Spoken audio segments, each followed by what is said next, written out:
Hi! Welcome back to my channel Divya's cooking and వ్లాగ్స్‌లో ఈరోజు ఒక డిఫరెంట్ రెసిపీతో మీ ముందుకొచ్చేసాను. అది కూడా ఎగ్ దోస. ఎగ్ దోస అంటే నార్మల్‌గా మనం బయట తినే ఎగ్ దోస ఎప్పుడు నార్మలేనండి. కానీ ఒక్కసారి ఈ ఎగ్ మసాలా దోసని ట్రై చేశారంటే అసలు మీరు ఆహా! అంటారనమాట.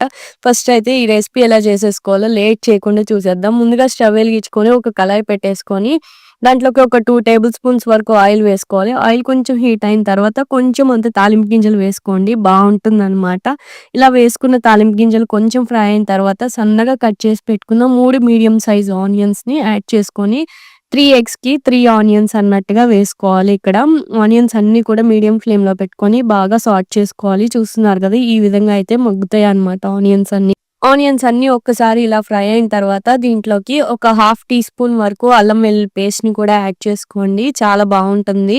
ఇలా అల్లం వెల్లుల్లి పేస్ట్‌ని కూడా యాడ్ చేసుకొని ఇలాగా లో ఫ్లేమ్‌లో పెట్టుకొని ఫ్రై చేసుకోవాలి. ఇప్పుడు దీంట్లోకి సన్నగా కట్ చేసి పెట్టుకున్న పచ్చిమిర్చి, అలాగే కరివేపాకుని కూడా వేసుకొని ఒక 2 నిమిషాల పాటు ఇవి కూడా ఫ్రై చేసుకోవాలనమాట.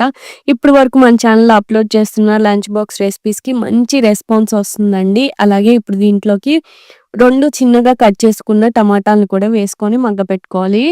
ఇవి కొంచెం మగ్గిన తర్వాత చూసారు కదా! ఈ విధంగా బాగా మగ్గుతాయన్నమాట. మగ్గిన తర్వాత దీంట్లోకి ఇప్పుడు పావు టీ స్పూన్ పసుపు, అలాగే రుచికి సరిపడంత ఉప్పును కూడా యాడ్ చేసుకోవాలి. దీంట్లోనే మనం మసాలాలన్నీ కూడా యాడ్ చేసేసుకోవాలన్నమాట. దీంట్లోనే ఇప్పుడు కారం, ధనియాల పొడి ఒక పావు టీ స్పూను, అలాగే ఒక పావు టీ స్పూన్ గరం మసాలా, ఇంకా కారాన్ని కూడా ఇక్కడ యాడ్ చేసుకొని చక్కగా ఇవన్నీ కూడా బాగా కలిసేంత వరకు కూడా లో ఫ్లేమ్‌లో పెట్టుకొని ఒకసారి కలుపుకోవాలి. ఆ రైస్ రెసిపీస్‌ని ఎవరైనా చూడకపోతే తప్పకుండా మన ఛానల్‌లో ఉంటే ఒకసారి చూసేయండి. లింక్స్ అన్నీ కూడా డిస్క్రిప్షన్‌లో మెన్షన్ చేస్తాను. ఒకసారి వెళ్లి చెక్ చేసేయండి. అలాగే మన ఛానల్ సబ్స్క్రైబ్ చేసుకోండి. మీ అందరి కోసం ఇలాంటి డిఫరెంట్ రెసిపీస్ ఇంకా ఇంకా చూపిస్తాననమాట. సో, ఈ విధంగా అయితే చక్కగా మసాలా అంతా కూడా ఇలాగ కలుపుకోవాలనమాట. ఇదంతా కూడా లో ఫ్లేమ్‌లో పెట్టుకొని చేసుకోండి. ఇప్పుడు దీంట్లోకి 3 ఎగ్స్‌ని ఇలాగ తీసుకోవాలనమాట. ఎగ్స్ అంతా వేసేసినాక ఒక 2-3 మినిట్స్ పాటు వదిలేయండి. చూడండి ఈ విధంగా వదిలేసేసి జస్ట్ ఇలా పక్కకి కదుపుకుంటూ చక్కగా ఎగ్‌ని కొంచెం ఫ్రై బాగా కొంచెం అయ్యేంత వరకు పీసెస్ ఎక్కువ కట్ చేయకుండా ఇలాగ చేయండి. పెద్ద పీసెస్ లాగా వస్తాయన్నమాట. మనకి బావుంటుంది తినడానికి కూడా. సో, ఈ విధంగా అయితే ప్రతి బైట్‌లో మనం ఎగ్ తిన్నట్టుగా అనిపిస్తుందనమాట దోస మీద వేసుకున్నప్పుడు. ఇలాగ ఇప్పుడు ఒక సెకండ్ ఒక 5 మినిట్స్ పాటు అలాగా కలుపుకుంటూ వదిలేసుకొని ఈ విధంగా అయితే ఒకసారి ఎగ్‌నంతా కూడా బాగా కలిపేసుకోండి. చక్కగా చూసారు కదా! ఈ విధంగా ఎగ్ బుర్జీకి ఎలా అయితే చేసుకుంటామో అదే విధంగా చక్కగా ఇదంతా కూడా లో ఫ్లేమ్‌లో పెట్టుకొని మొత్తం ఇలాగా స్మాష్ చేసుకోవాలనమాట. ఇంతేనండి. ఇలాగా మసాలా ప్రిపేర్ చేసుకున్న ఎగ్‌ని పక్కన పెట్టేసుకొని దోసలు వేసుకోవటమే లేటు. వేసుకున్న దోసలు తినటమే లేట్ అన్నట్టుగా వేసుకోవాలనమాట. స్టవ్ వెలిగించుకొని దోస పెనం పెట్టుకొని ఈసారి దోసలు కొంచెం సెట్ దోసల్లాగా మందంగా వేసుకోండి. ఎందుకంటే ఎగ్ ఫ్రై పెడతాం కాబట్టి అది సెపరేట్ అవ్వకుండా ఉండడానికి కొంచెం మందంగా అయితే వేసుకోవాలనమాట ఈ దోసల్ని.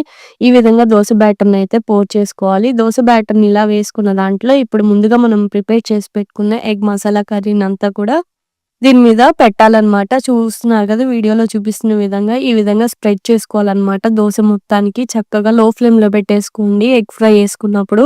అప్పుడు దోస మనకి మాడిపోకుండా ఉంటుంది. దీని మీద కొంచెం అంత ఆయిల్ వేసుకొని 2 సైడ్స్ కూడా చక్కగా ఈవెన్‌గా కాల్చుకోవాలన్నమాట. ఇలాగ ఫ్లిప్ చేసుకొని దోసని జాగ్రత్తగా కాల్చుకుంటే టేస్ట్ అయితే వేరే లెవెల్‌లో ఉంటుంది.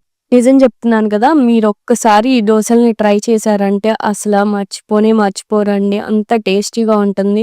ఎప్పుడు కూడా ఇలాగా దోసలు తినాలనిపిస్తుందనమాట. ఇదే విధంగా మరొక దోసని కూడా వెంటనే వేసుకొని చక్కగా కమ్మటి ఈ ఎగ్ మసాలా దోసలనైతే పల్లీ చట్నీతో లాగిచ్చేద్దాం. చూసారు కదా! ఈ విధంగానే దోసల్లాగా అంటే సెట్ దోసల్లాగా కొంచెం మందంగా వేసుకొని పైన ఇలాగా ఉల్లిపాయ చల్లుకొని తింటే ఉంటుంది. ఆ టేస్టే వేరే లెవెల్ అండి.